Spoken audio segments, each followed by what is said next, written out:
पाश्चात्य दर्शन का जो एलिमेंट्री युग है उस पर विचार कर रहे हैं अभी, क्योंकि ये दावा जो है उनका कि हर एक चीज़ के बीज हमारे यहाँ मिलेंगे। सारे वो तो सारी पृथ्वी का अर्थ कहते हैं,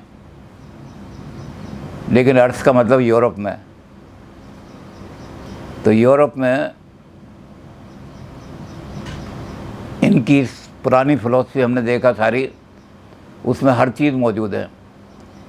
अब पुरानी फिलॉसफी का काम था दुनिया का सब्सटेंस ढूंढना, ये दुनिया किस चीज़ से बनी है इसको ढूंढना। तो ऐसे आदमी जो सब्सटेंस खोज रहे थे, उसमें अंतिम आदमी जो है विश्व किस चीज़ का बना हुआ है इस चीज़ को खोज रहे थे। कोई कह रहा है एयर का बना हुआ है, कोई कह रहा था फायर का बना हुआ है, कोई कह रहा है वाटर का बना हुआ है, कोई कह रहा है एक एलिमेंट का नहीं कई एलिमेंट मिलकर बना है, लेकिन खोज सब ये रहे थे। तो इस खोज में सबसे अंतिम आदमी हैं एनाक्सागोरस।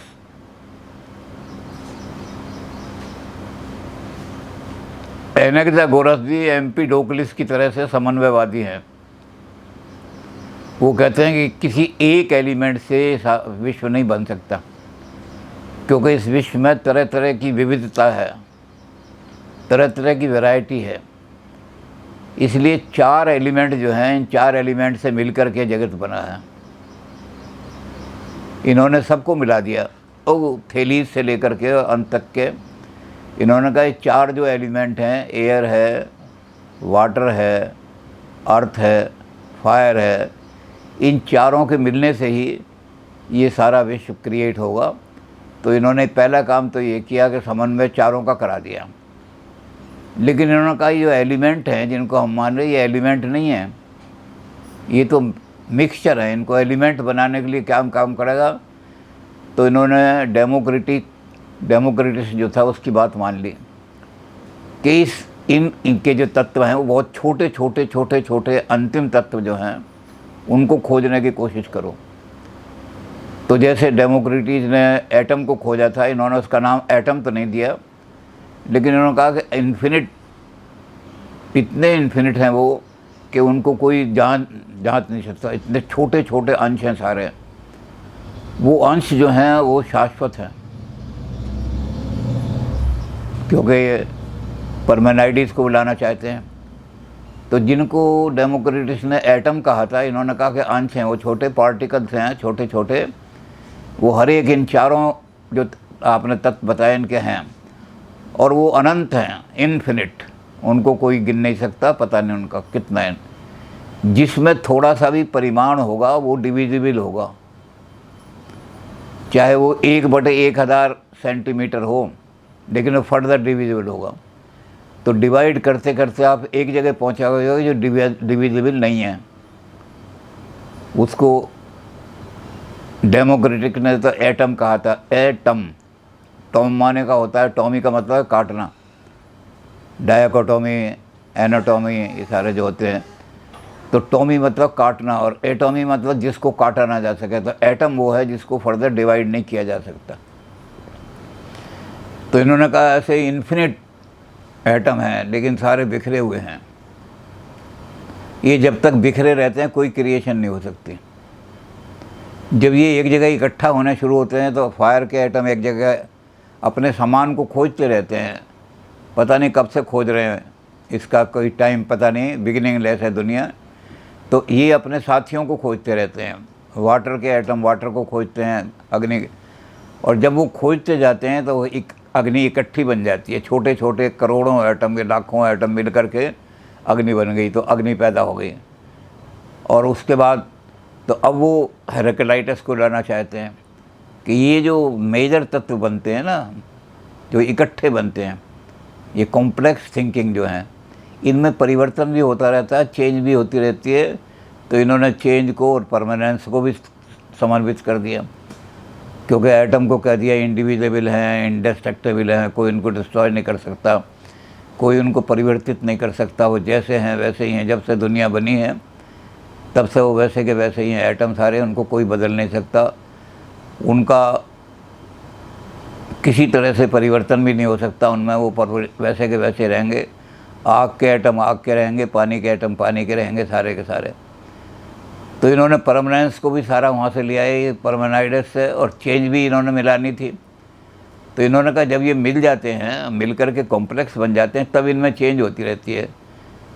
एक जगह 2000 एटम से एक चीज़ बनी है, तो उसमें से वो कल टूट करके 1000 एटम रह जाएंगे, छोड़े हो जाएँ। तो चेंज को और परमानेंस को भी इन्होंने मिला दिया। तो इन्होंने सारों का समन्वय, जितने भी पहले गए थे उन सब का समन्वय कर दिया, समन्वय करके कर दिया। अब जब समन्वय हो गया तो इन्होंने कहा कि इसमें सबसे बड़ी चीज़ ये दिखाई देती है हमें कि जब ये समन्वय होता है, जब ये मिलते हैं तो बड़े रेगुलर तरीके से मिलते हैं, क्योटिक तरीके से नहीं मिलते, अफरा तफरी नहीं होती, इरेगुलर नहीं होता सारा काम, बड़ी रेगुलरिटी से दुनिया में काम हो रहा है। ये रेगुलरिटी कहाँ से आती है? ये जो ऐसे एटम हैं जो जड़ हैं बिल्कुल, जिनमें चेतना है ही नहीं, ये इतनी रेगुलरिटी कैसे लाते हैं? दुनिया में जितने भी काम हो रहे हैं बड़ी रेगुलरिटी हो रहे हैं, और इस रेगुलरिटी के अंदर एक पर्पस है, उस पर्पस से सारी चीज़ें चल रही हैं। जब वो पर्पस ख़त्म हो जाता है तो बिखर जाते हैं सारे, लेकिन पर्पस से जुड़ते हैं। तो पर्पस को देखना मैटर का काम नहीं हो सकता, मैटर में तो ये पहले आदमी हैं जिन्होंने ग्रीक फिलॉसफी में चेतना को लिया है। इन्होंने इसका नाम रखा NOUS, नाउस। उन्होंने कहा एक नाउस ऐसी शक्ति है जो इन्हें रेगुलरली ऑर्डरली बांधती है, ताकि अगर ऑर्डर नष्ट हो जाएगा तो सारा संसार की, कहीं आम के पेड़ पे नीम लग रही है, नीम के पेड़ पे पीपल लग रहा है, पीपल के पेड़ पे कोई और चीज़ लग रही है, कोई चिड़िया के पेट से कौवा पैदा हो रहा है, कौवे के पेट से शेर पैदा हो रहा है। लेकिन हम दुनिया में बड़ा ऑर्डर देखते हैं, तो इसका वजह से ऑर्डर को कोई काम रखने वाली चीज़ जो है वो कोई चेतन तत्व है, और वो चेतन तत्व जो है वो ऑर्डर करती है इस लिहाज से, पर्पस के लिहाज से, कौन सी चीज़ की कहाँ ज़रूरत है वो उसको वहीं पैदा करेगी, दूसरी जगह पैदा नहीं करेगी। जो सेल मछली है वो वहाँ पैदा होगी जहाँ बर्फ़ ज़्यादा है, वो वहाँ पैदा नहीं होगी जहाँ इक्वेटर है। तो जब सेल मछली पैदा की तो उसके लिए ऐसी चीज़ पैदा की जाएगी जहाँ बिल्कुल ठंड हो। तो हर चीज़ सारी संसार के अंदर जो है ये रेगुलरिटी जो चल रही है, इसके लिए ना तो पहले आदमी हैं एनाक्सागोरस, जिन्होंने माइंड को या चेतन शक्ति को इंट्रोड्यूस किया, और उस चेतन शक्ति के कारण से सारे विश्व में जब रेगुलरिटी आ जाती है तो सारा ये जो विश्व ही बन कर रख दिया। इस विश्व में हर जगह आपको रेगुलरिटी दिखाई देगी, कहीं रेगुलरिटी नहीं दिखाई देगी, और उस रेगुलरिटी में एक पर्पस दिखाई देगा। हर चीज़ किसी पर्पस से हुई है। इसमें भी हम कंपेयर कर सकते हैं कि भारत में हमारे यहाँ बहुत दिनों से पहले कहा है, इसकी एग्ज़ाम्पल अगर हम दें हैं तो भारत से दे सकते हैं, क्योंकि भारत के एग्ज़ाम्पल जल्दी समझ में आ जाएंगे। तो हमारे लोगों ने कहा, भारत वालों ने, कि संसार में कोई पौधा ऐसा नहीं जिसके अंदर मेडिकल क्वालिटीज़ ना हो।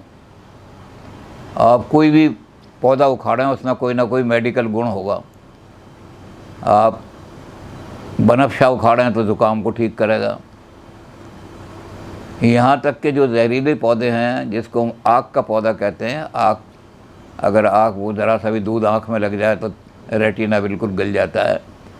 तो जो आँख का पौधा है, उस सभी दवाइयाँ बनाई जाती हैं, बहुत सारी ऐसी चीज़ें बनाई जाती हैं जो हमारे शरीर के अंदर जा कर के, और उन तत्वों को जो शरीर के अंदर कीड़े वगैरह पैदा होते हैं उनको मार देती हैं। तो कोई भी ऐसी बूटी नहीं मिलेगी, कोई ना कोई घास वास सब ऐसी मिलेंगी जिनके अंदर कोई ना कोई मेडिसिनल गुण है। इसी तरह से दुनिया के अंदर सब आदमी ऐसे मिलेंगे जिनके अंदर किसी न किसी तरह की क्वालिटी होगी। क्वालिटी लेस कोई आदमी नहीं होगा। यहाँ तक के गुंडा बदमाश आदमी जो है, उसके अंदर भी ये क्वालिटी होगी कि वो मर जाएगा पर अपने ग्रुप की किसी को, पुलिस को पहचान नहीं देगा कि तेरे ग्रुप में और कौन आदमी, पुलिस मार देगी। तो फाइडेलिटी जितनी गुंडों में होती है इतनी दूसरे आदमी में नहीं होती। हमें पुलिस अगर मारेगा, अपने मित्रों का नाम बता, तो 5-7 थप्पड़ लगने के बाद ही हम सबका नाम बता देंगे कि मुझे मत मारो, मैं नाम बता देता हूँ। लेकिन जितने ही गुंडे बदमाश हैं, ग्रुप हैं, इनका एक आदमी पकड़ा जाए तो दूसरे आदमी का नाम नहीं बताते कहाँ कहाँ।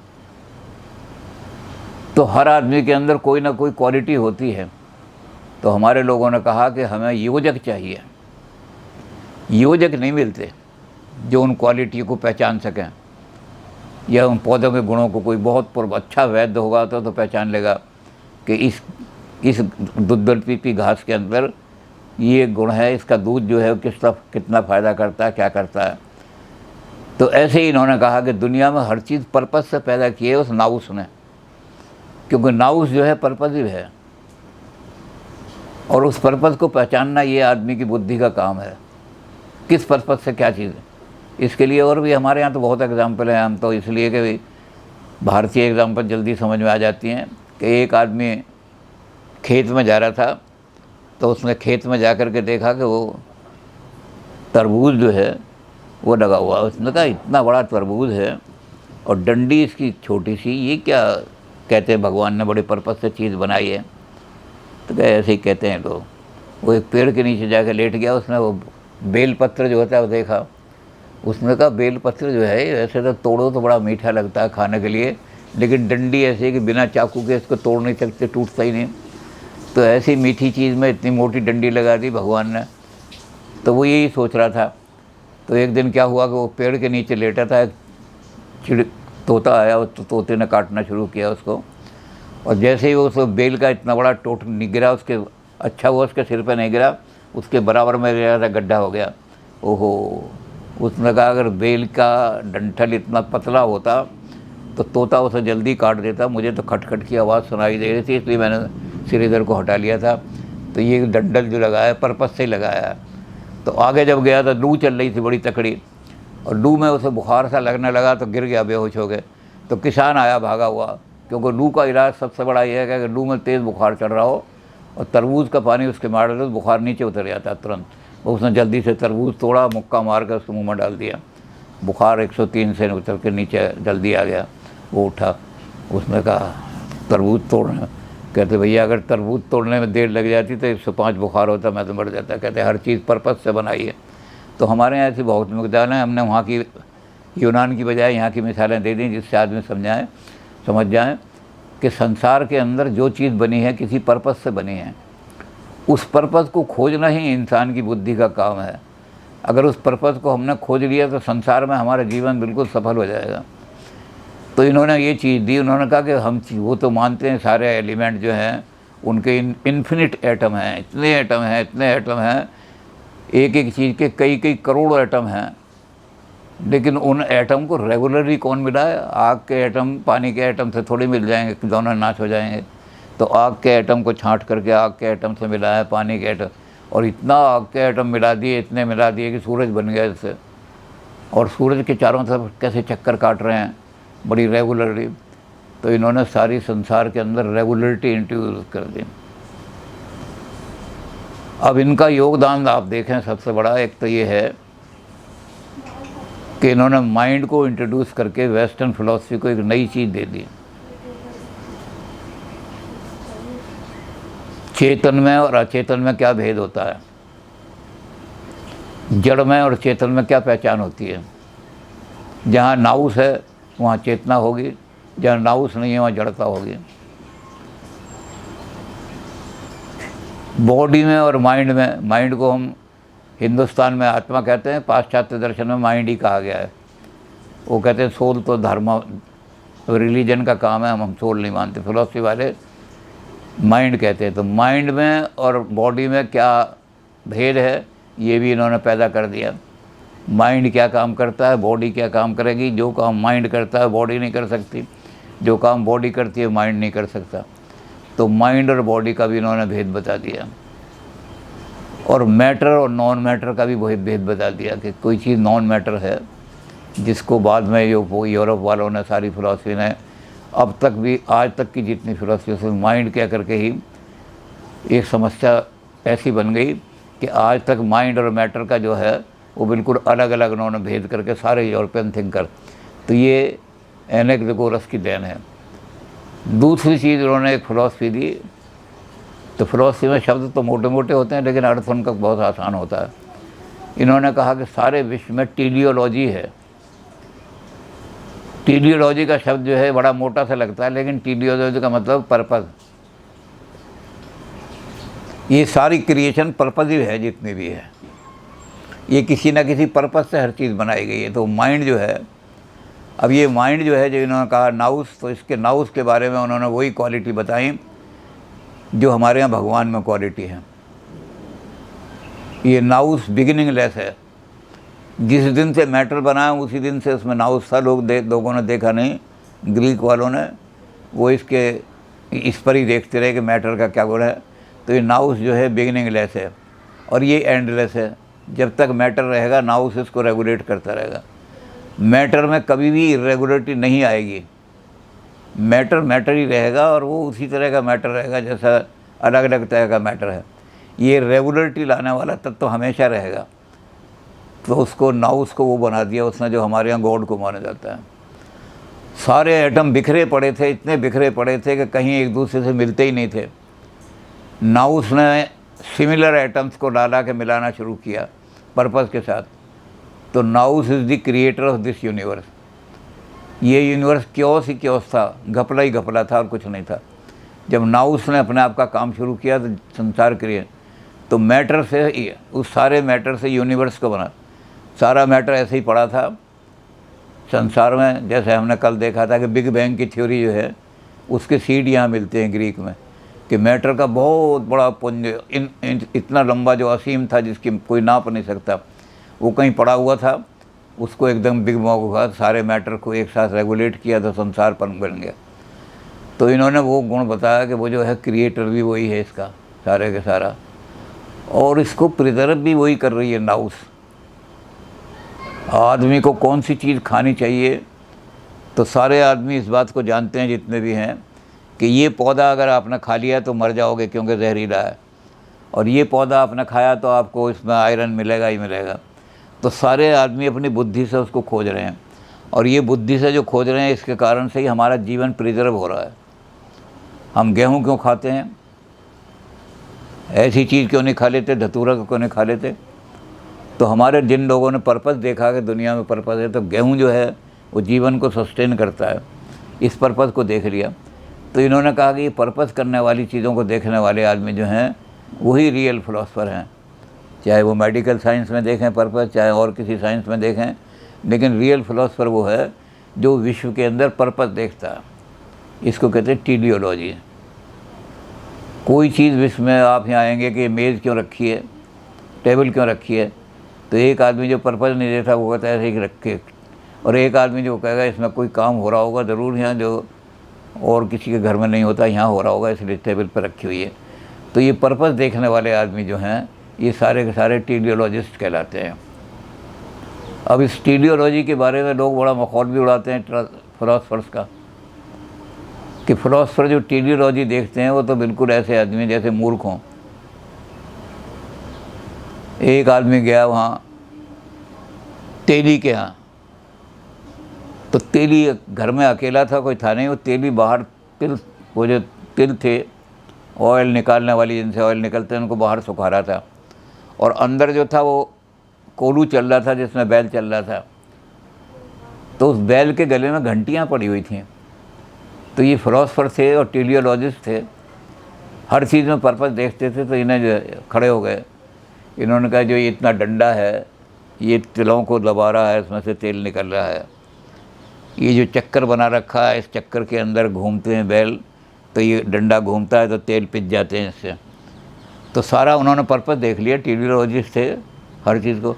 लेकिन एक पर्पस समझ में नहीं आया, बहुत देर हो गई। बैल के गले में घंटी जो बंधी हुई हैं, इसका क्या पर्पस है? अगर बैल के गले में घंटी ना होती तब भी तेल निकलता है। तो बहुत देर तक सोचते रहे कि पर्पस क्या है इसका, और कहते मैं तो टेलियोलॉजिस्ट हूँ, टेलियोलॉजी का फिलोसफर का काम है पर्पस ढूंढना। तो ये तो पर्पस लेस चीज़ भी है दुनिया के अंदर। तो उस तेली के पास गए, अच्छा तेली ने भी कहा, उन्होंने कहा प्रोफेसर साहब बहुत देर से आप खड़े हुए हैं। तो उसे ये तो पता था कि फिलोसफी के आदमी ऐसे होते हैं पागल जैसे। तो उसने कहा प्रोफेसर साहब वो बहुत दिनों से खड़े हुए क्या देख रहे हैं? उन्होंने कहा मैं टेलियोलॉजिस्ट हूँ, मैं देख रहा हूँ हर चीज़ का कोई ना कोई पर्पस होता है। तो तुम ही बताओ, मुझे सबका पर्पस समझ में आ गया कि लेकिन ये घंटी जो इसके गले में बांधी हुई है, इसका पर्पस मुझे समझ में नहीं आया। तो तेरी कहने लगा जी मैं घर में अकेला हूँ, अगर मैं अंदर जाऊँ और बैल को चलाऊँ तो ये सुखाएगा कौन, इन्हें चिड़ियाँ खा जाएंगी, तो मैं यहाँ तिल सुखा रहा हूँ। तो मैंने बैल के गले में घंटी इसलिए बांध दी है, जब तक बैल चलता रहेगा घंटी बजती रहेगी, और बैल रुक जाएगा तो घंटी रुक जाएगी, तो फिर मैं अंदर आके चला जाऊँगा। तो कहते हैं घंटी बड़े पर्पस से मैंने बांधी हुई है। तो उन्हें लगा कि हाँ पर्पस तो समझ में आ गया, लेकिन एक वो कहने लगा भाई एक बात और बता दे। मैं क्या, उनने कहा मान लो ये बैल खड़ा हो जाए और खड़े होकर अपना सिर हिलाने लगे, तो कहते घंटी तो बजती रहेगी, तो समझेगा घंटी बज रही है, लेकिन बैल चल नहीं रहा, तुझे क्या पता लगेगा, तो घंटी का क्या फ़ायदा है। तो हाथ जोड़ के कहने लगा प्रोफेसर साहब ये बात मेरे बैल के कान में मत कह देना नहीं तो कहते बैल कोई चीज़ पता नहीं है। तो ये टेलियोलॉजिस्ट जो हैं ये हर चीज़ में पर्पस देखते हैं, जब पर्पस दिखाई नहीं देता ना तो रुक जाते हैं कि इस चीज़ का पर्पस दिखाई नहीं दे रहा, तो वहीं खड़े हो जाएंगे, घंटों खड़े रहेंगे। फिलोसफर का ये काम है। तो ये पर्पस देखने वाला काम इसने किया है एपिथेगोरस ने, कि विश्व में पर्पस देखो था, रेगुलरिटी जो है। अब ये बीज हैं इस चीज़ के, क्योंकि फिलोसफी ऑफ साइंस इसी चीज़ पर खड़ी हुई है। फिलोसफी ऑफ साइंस जो 16वीं सदी में गैलीलियो के बाद शुरू हुई, वो सारी इसी पर खड़ी हुई है। जो हमारे अगले इसने ग्रीक बहुत पुराने ज़माने में ईसा मसीह से पहले उन्होंने कहा, सारी खड़ी हुई फिलोसफी ऑफ साइंस ये कहती है, डेफिनेशन साइंस की यही है, उन्होंने दी है, mere collection of the facts shall not make you a scientist।